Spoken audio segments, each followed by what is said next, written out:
AWANI tonight with me, Farhana Sheikh. Another record-breaking COVID-19 numbers. What should the government focus on after the worst is over? And monthly wages fell for the first time in 10 years. That's coming up.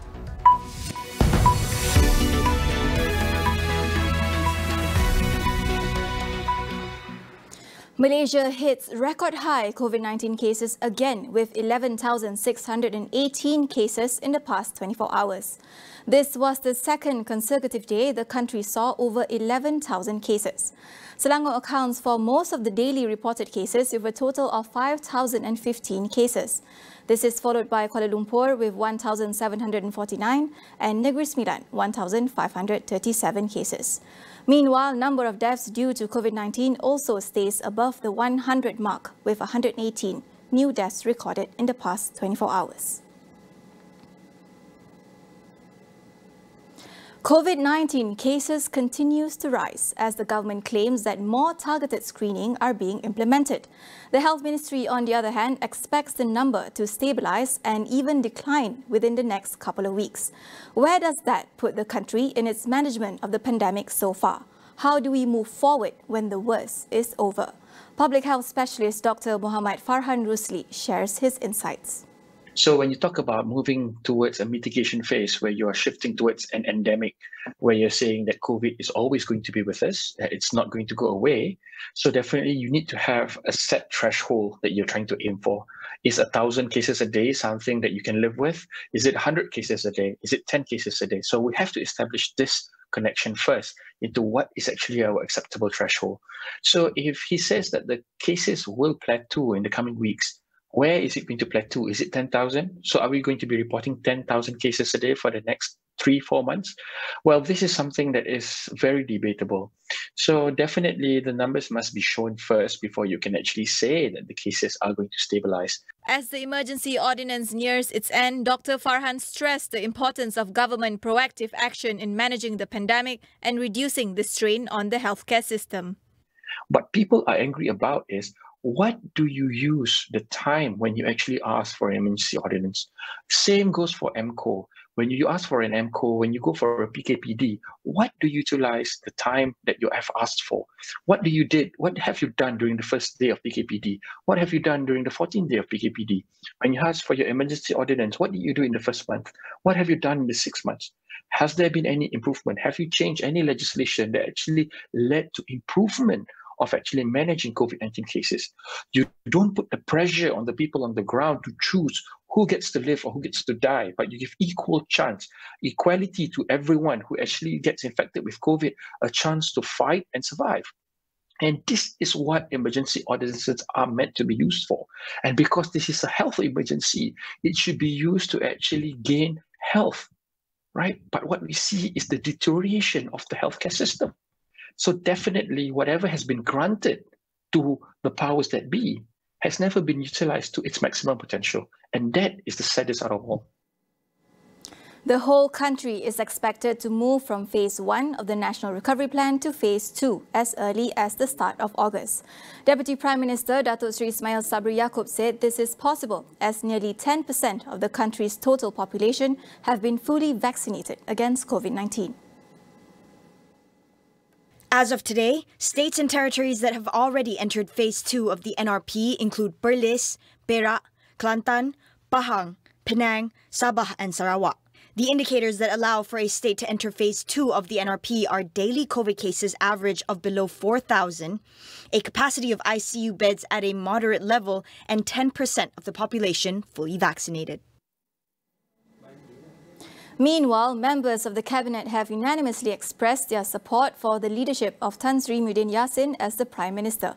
This was revealed in a statement shortly after the cabinet meeting earlier today.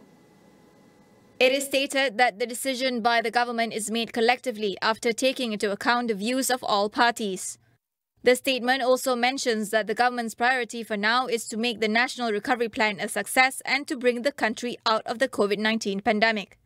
The backing comes a week after UMNO President Datuk Seri Ahmad Zahid Hamidi said the biggest party supporting the Perikatan Nasional Government is retracting its support for the Prime Minister, asking him to resign over the worsening COVID situation. The country's mean monthly salaries and wages fell by 9%, from 3,224 ringgit in 2019 to only 2,933 ringgit in 2020. This, according to the Department of Statistics Malaysia's latest Salaries and Wages Survey report, was the first decline since the series began in 2010. Chief Statistician Dato Sri Dr. Muhammad Uzair Mahidin said the decline was due to the labour market experiencing uneven momentum following a health crisis and economic consequences. He added that this has caused job losses as well as cancellation or freezing of new hires, resulting total employment to decline. The sectors which were hardest hit were agriculture, which reported a 20% fall in wages, mining 17.7% and construction 10.4%. Meanwhile, services and manufacturing sectors registered a fall of 9.4% and 2.8% respectively. We'll take a short break. Stay with us.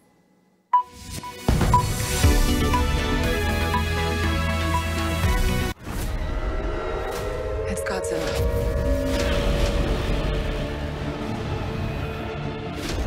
I have faith in our creation. It's time to show the world what you can have. Let's make a Godzilla. We need Kong.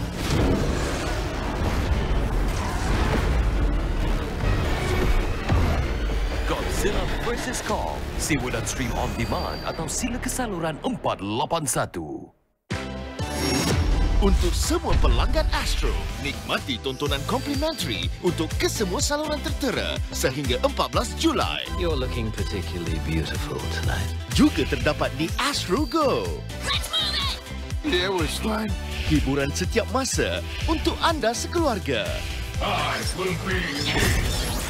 Get everybody back. Kekal di rumah. Kekal selamat. Telah berita, tetapi tiada siapa yang boleh bawakan yang terkini. Welcome back. The pandemic has forced teachers and students around the world to rapidly adopt online learning. With this, technical and vocational education and training has also been disrupted. President of Malaysian Digital Chamber of Commerce, Chris Daniel Wong, says it's time to relook the TVET syllabus and incorporate digital training. Chris stressed the importance of vocational education in producing graduates that are highly sought for in the digital economy. Give an examples. We talk about automations of distributions for e-commerce. There are no syllabus until today, I would say, of how can we teach our students on e-commerce distribution. So you need to work with the industry experts and come up with a syllabus. Like what the Europeans have been doing since the last, 2 centuries. They are good in doing that. So we have engaged so much consultants in the past, and I believe we can also go back to these materials that is widely available, these kind of white papers, and adopt these best practices between the industry players and also the vocational colleges. The traditional methods of teaching and learning may be obsolete soon. He urges for technology gaps exposed by the pandemic be addressed now to ensure students are not left behind. Books is going to obsolete. I say that again. Books is going to be obsolete very soon in public schools and also in private schools. And the next wave would actually be a lot of self-studying, will be a lot of handy tool studying. What will happen to the students who are not academically inclined? The stigma of the community has to change. And I believe that the Ministry of Education or the Ministry of Higher Education has to put in place not only the syllabus, but also a proper national publicity to educate the parents that it is all right to actually send your children for vocational studies. On to the international front, a lockdown in Sydney has been extended by at least 14 days after 3 weeks of initial restrictions failed to stamp out an outbreak of COVID-19 in Australia's largest city. New South Wales Premier has repeatedly said that the lockdown will only be lifted when the number of newly reported cases in the community, while infectious, were close to zero. State Premier Gladys Berejiklian said that restrictions would need to remain in place until at least July 30th, after she reported that there were 97 new locally transmitted cases. Of the new cases, 24 people were infectious in the community. The shutdown has now been extended on 2 occasions after restrictions failed to curb daily case numbers, with total infections grew to near 900 cases since it was first detected in mid-June. 2 deaths had been reported from the outbreak, the first for Australia this year.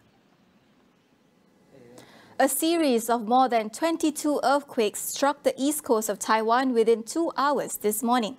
One tremor registered the highest magnitude of 5.2 on the Richter scale. Local media reported some damage to buildings and other structures near Jian Township in Hualien City. No casualties were reported. Hualien was rocked by a number of earthquakes recently. Last week, the county recorded 15 earthquakes within less than 24 hours. In June, it was struck by tremors on 3 separate days.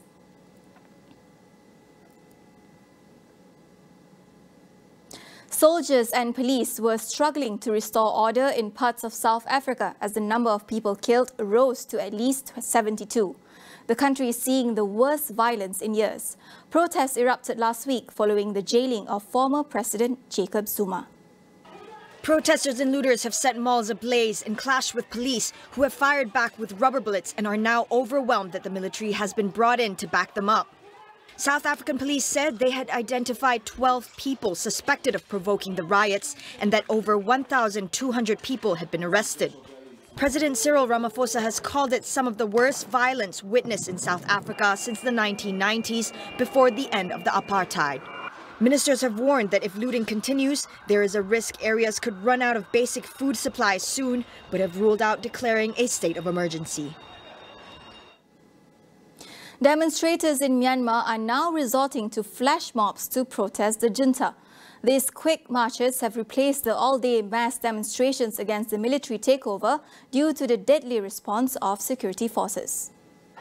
About 50 protesters took to the streets in Yangon today, chanting anti-military slogans and flashing the 3-fingered protest salute.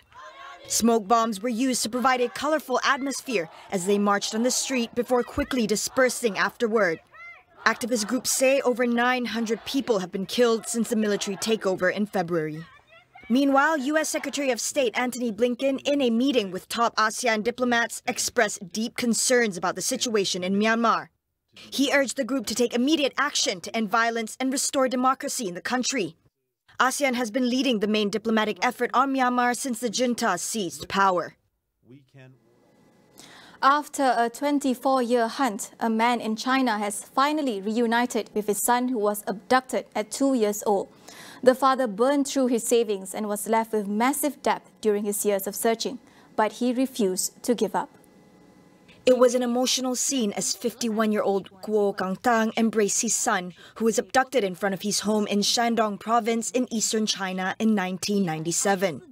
After initial efforts found no trace of his son, Guo traveled 500,000 kilometers across China on his motorbike alone, handing out flyers with images of his lost son. Police found the son, now a teacher, after China launched a nationwide campaign this January to solve cold cases involving child abduction. 2 people suspected of abducting him 24 years ago were arrested. Police have located and rescued 2,609 missing or abducted children this year, including adults who had gone missing or were kidnapped as kids. 1 victim was traced after 61 years. Unrelenting cases overwhelm hospitals, depleting medicines, socio-economic hardship. Indonesia is said to be the epicenter of the pandemic in Southeast Asia. Tonight on Consider This, we ask our guests how Indonesia's COVID crisis is unfolding.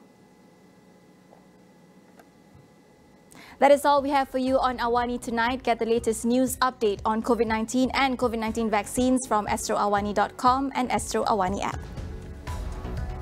I'm Farhana Sheikh. We'll see you again.